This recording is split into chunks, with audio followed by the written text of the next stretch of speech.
পুরস্কারে পুরস্কৃত করবে। এক নম্বর পুরস্কার তাদেরকে রব্বুল আলামিন দেবে, আল্লাহ তাআলা তাদের রিজিকের অভাবটা দূর করে দেবে। এই পৃথিবীতে সব থেকে মারাত্মক জিনিস হতে রিজিক।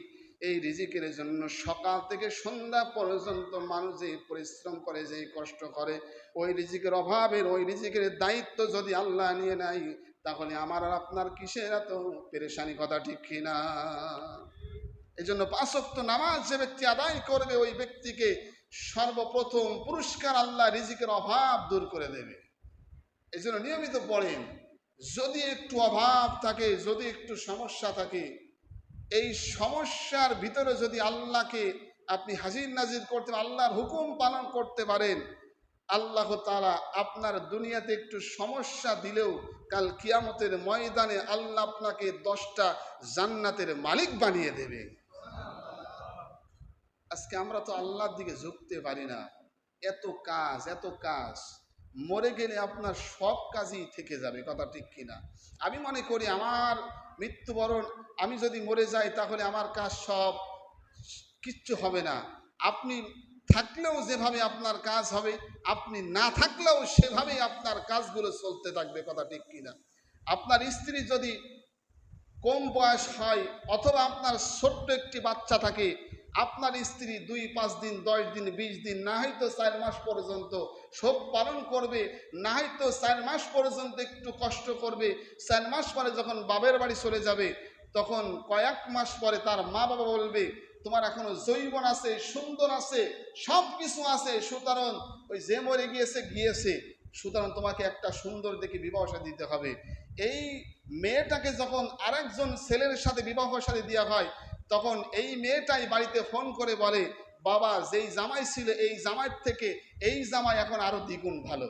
এটাই হইতেছে দুনিয়া। দুনিয়া বড় স্বার্থপর। দুনিয়া কাউকে আপন ভাবে না। এই দুনিয়াতে কেবলমাত্র শুধুমাত্র একজনই আমাদের আপন, তিনি কে?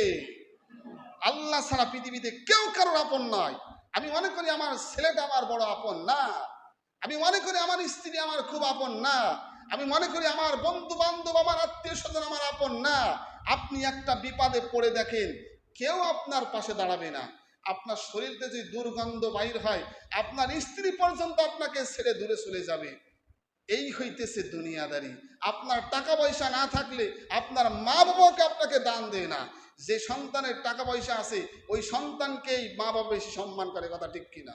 এই হইতেছে দুনিয়া, এই হইতেছে আমাদের এই জিন্দিগি। এজন্য জিন্দিগি, এই দুনিয়া যদি একমাত্র আল্লাহর জন্য সাজাইতে পারি, আল্লাহর জন্য করতে পারি, যিনি কবরে শান্তি দেবে, যিনি আখিরাতে শান্তি দেবে, যিনি ফুলসিরাতে শান্তি দেবে, যিনি মিজানে শান্তি দেবে, তিনি কে? আজকে আমরা এই কাজগুলো করতে পারি না। সব কিছু আমরা ছেড়ে, আল্লাহকে ছেড়ে দুনিয়ার সব কিছুর ভিতরে ঢুকে গিয়েছি। এই জন্য আল্লাহ বলে, আমাকে ছেড়ে তুই যেভাবে দুনিয়ার ভিতরে ঢুকে গেলি, আমিও তোর দিলের ভিতরে দুনিয়া ঢুকে দিলাম। হাদিসের ভিতরে বলেন, যে ব্যক্তি আল্লাহকে পাওয়ার জন্য দুনিয়ার সব কিছু ছেড়ে দেয়, আল্লাহ তার জন্যই যথেষ্ট হয়ে যায়। আর যে ব্যক্তি দুনিয়া ধরার জন্য আল্লাহকে ছেড়ে দেয়, আল্লাহ বলে, আমিও তোকে ছেড়ে দিলাম, যা তুই যা কিছু তাই কর, কিয়ামতের ময়দানে তোর কোনো প্রতিদান থাকবে না। এজন্য আল্লাহ বলে, ইল্লা মান আতাল্লাহা বিকলবিন সালিম ওয়া উজলিফাতিল জান্নাতু লিল মুত্তাকিন। যে ব্যক্তির কলবটা, যে ব্যক্তির 3.5 বডিটা একমাত্র মালিকের জন্য সাজাইতে পারলো, ওয়া উজলিফাতিল জান্নাতু লিল মুত্তাকিন, ওই মুত্তাকিদের জন্য আল্লাহ জান্নাত রেখে দিয়েছে। সুবহানাল্লাহ। তো আসতে বললেন সুবহানাল্লাহ বলতে কি টাকা পয়সা লাগবে নাকি? না গোস্ত খেয়ে সব শরীর দুর্বল হয়ে গেল? কয় হুজুর 3 বেলা গোস্ত আর গোস্ত, এই 3 বেলা মাংস খাতি খাতি শরীরের ভিতরে ঝিম মেরে গিয়েছে। এই জন্য 5 ওয়াক্ত নামাজ যারা পড়বে, আল্লাহ তাদেরকে 5টি পুরস্কারে পুরস্কৃত করবে। কয়টি পুরস্কার ভাই? 5টি পুরস্কার। 1 নাম্বার, রিজিকের অভাব দূর করে দেবে। 2 নাম্বার পুরস্কার, কাল কিয়ামতের ময়দানে তাদের ডাইন হাতে আল্লাহ তাআলা আমল নামা দিয়ে দেবে। এর থেকে বড় পাওয়ার কিছু আছে? কিয়ামতের ময়দানে যদি কোনো ব্যক্তির আমল নামা বাম হাতে দিয়ে দেয়, ওই ব্যক্তির কঠিন অবস্থা হয়ে যাবে। হাদিসের ভিতরে বলেন, ওই ব্যক্তির হাতটা এই সিনার ভিতর থেকে বাহির করে পিছন দিকে দেওয়া হবে। বলবে, তোমার আমল নামা তুমি নিজেই পড়তে থাকো। বলে, আল্লাহ পড়বো কিভাবে? মুখ তো সামনে, হাত পিছনে, আমল নামা পিছনে। একজন ফেরেশতা তার মাথাটা এইভাবে আর দিয়ে ঘুরিয়ে দেবে। কেমনটা লাগবে, কেমন কষ্ট হবে। আজকে আমরা নামাজ বাদ দিয়ে কত দুনিয়ার কাজ করতেছি। যে ব্যক্তি নামাজ পড়ে,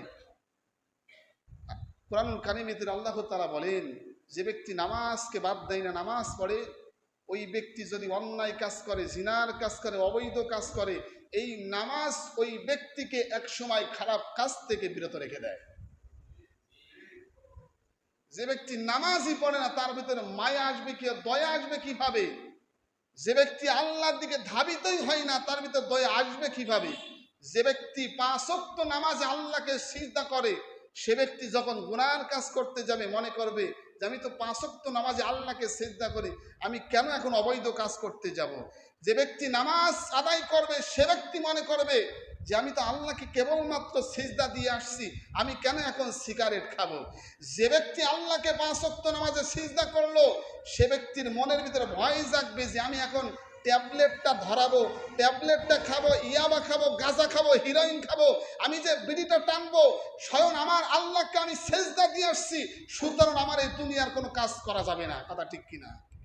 মনের ভিতরে আল্লাহ ভয় তৈরি করে দেবে, মনের ভিতরে আল্লাহর ভরসা তৈরি করে দেবে যে আমি কেবলমাত্র আল্লাহকে সিজদা দিয়ে আসছি, আর আমি টুপি মাথায় দিয়ে মুখে দাড়ি নিয়ে বিড়িটা ধরাই কিভাবে? কত মানুষ দেখেন মুখে দাড়ি, মাথায় কত সুন্দর টুপি।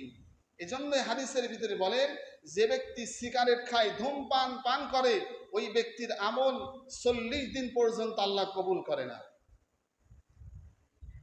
কত মারাত্মক একটা সিগারেট যে ব্যক্তি খায়, এই সিগারেট খাওয়ানেওয়ালা ব্যক্তি যখন একজন ছোট বাচ্চাকে চুমা দিতে যায়, ওই বাচ্চাটা কিন্তু অটোমেটিক মুখ ফিরিয়ে নেয়। কথা ঠিক কিনা?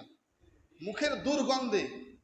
আর স্ত্রী তো দূরের কথা, মহিলারা বলে বাবা আমাদের সহ্য হয়ে গিয়েছে, এখন আর কোনো সমস্যা নেই। এই জন্য ভাই, হাতে পায়ে হাত রেখে বলি, এগুলো ছেড়ে দিন, এগুলোর দ্বারাই কোনো ফায়দা নাই। সিগারেটের গায়ে লিখাই থাকে ধূমপান স্বাস্থ্যের জন্য ক্ষতিকর।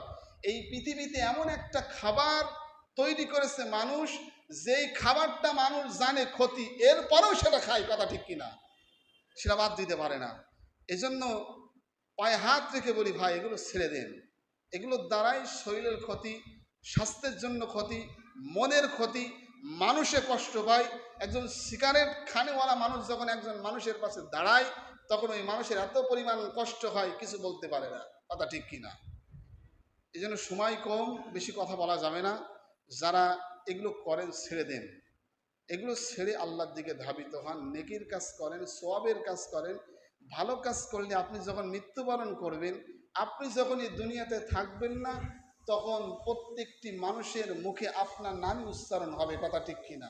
আর যখন আপনি খারাপ কাজ করে পৃথিবী থেকে চলে যাবেন, তখন মানুষও বলবে ওই গরুটা মরে গিয়েছে, ভালো হয়েছে। কথা ঠিক কিনা? ওই মানুষটা মরে গিয়েছে, ভালোই হয়েছে। এই জন্য মানুষ যেন বলতে পারে না, একজন মানুষই ছিল যিনি 5 ওয়াক্ত নামাজ পড়তো, মানুষের সাথে সুন্দর আচরণ করত, মানুষের সাথে সুন্দর ব্যবহার করত, মানুষের সাথে কোনো সময় দুর্ব্যবহার করত না। এমন সুন্দর আচরণ নিয়ে যখন আপনি কবরে যাবেন,